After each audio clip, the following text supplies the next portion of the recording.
I have boys now that are 1 and 3 years. If you pamper them to ask you for anything, what they will ask, you don't need to raise an eyebrow to purchase it. Their biggest needs are chocolates. Biggest. That is big in their eyes. When I bought my son a toy car, he couldn't sleep. To him, that's a great and mighty things that he knows not of. Is it possible for me to have my own car? It was so big. Meanwhile, that is toy. It doesn't have value in my realm. When you come for conferences like this, you need to understand where God is standing so that you can catch up. Some of us, what we are asking for is revealing that we either don't know who God is or we are not yet going anywhere. Satan will look at you and say, oh, so it's car that is your problem? Oh, this is where you are? I thought you were going to make demand for nations. So it's car. If it's car, then let's bargain. I can give you two. Somebody will rise up to a dimension tonight. Your mind will open to possibilities that even God will say, yes, you have grown up. You can never ask the right thing if your identity is wrong. Most of us, when we make demands, even though we are making demand the right way, we are asking what slaves ask for. We don't ask for what sons ask for. When God sees you, there is a way he sees you. You must see yourself in like manner. If your identity is not correct, you can never walk in the overflow. You will think the overflow is too big for you. And the undoing of many people is not because God is not blessing them. They are rejecting God's blessings. They actually believe that they shouldn't have it. If it comes to them, they think it was for their neighbor. It came to them by mistake. Now, remain humble. Never think you merit it. But at the same time, when God calls you something and makes something available to you, never say you are not qualified for it. Because it's also a statement of pride. Which one will you qualify for? Because the one you think you qualify for is actually a statement of pride. That means anyone you have, you are going to say it is your hand that gave you. But Deuteronomy chapter 8 verse 17 and 18 say, don't say it is with the strength of my hand that I have made these riches. It says you shall remember the Lord your God. It is him that giveth thee power. So when you see people telling you, hey, I'm not worthy of this one, this is what I'm worthy of, those are proud men. It's not humility. That means anything they have, somewhere in their heart, they say they merit it. But when you see somebody that God blesses and they say, thank you, Lord, I receive with thanksgiving, that's the real humble one. Because whether small or big, he's grateful. But for you to be able to accept and receive what God gives you, you must know your identity. And I don't have time. I just list 3 of your identities quickly. Number 1, God calls you his son. This is why the best of God is available to you.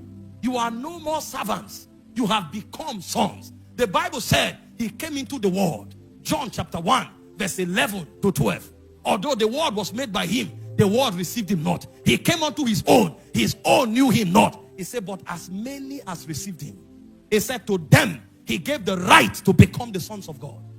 So God sees you as his son. And Romans 8:17 says, if we are children of God, he said, then we are heirs, and heirs of God according to the promise. So if you are an heir of God, it means everything Christ has, he's willing to share with you. Because he was the first heir. This is why today, there's nothing you have that is actually yours. Everything you have is part of the inheritance that you shared with Christ. If everything I have in the spirit belongs to Jesus, then everything I walk in the natural should be what Jesus walked in as well. That's why if I check the Bible and Jesus was not sick, I can't be sick. Because his health is also my health. If I check in the natural, Jesus never had any need that overwhelmed him. I will never have any need. When he was going out for missions, everything he required was supplied.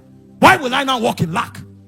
If I check Jesus, if he was never in danger, crying for somebody to help him, I will never be at the mercy of a man.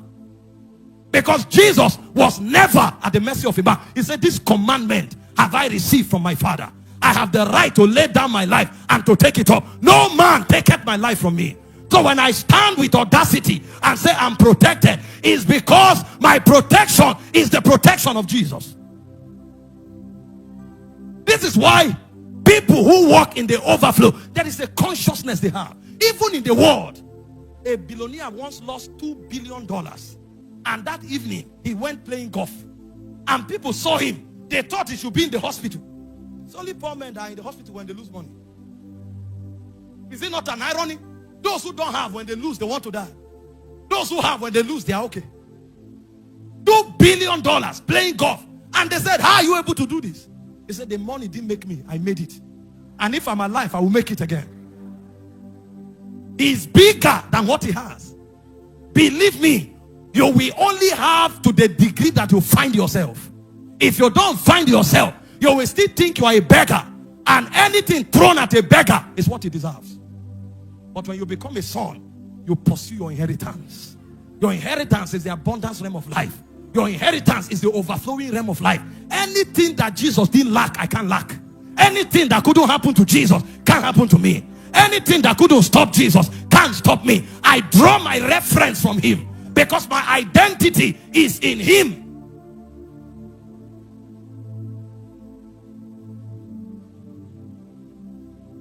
Why can you come to God and ask for nations except as you are one with Christ?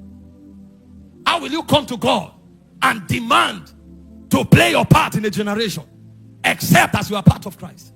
That identity gives you audacity. This is why nations don't intimidate you. Men don't intimidate you. There are people that when they enter certain rooms, they lose their composure. Because they see other humans walking in their elements. And because they think that they are just man of man, they lose their composure. We are not men of men. We are men of God. Man of God is not bishop. Man of God is not apostle. Man of God is not prophet. Man of God is any man that comes from God. When I say this is made of glass, it means the essence of this thing is glass. When I say you are man of God, it means your essence is God. If you discover yourself in Jesus, abundance will become natural.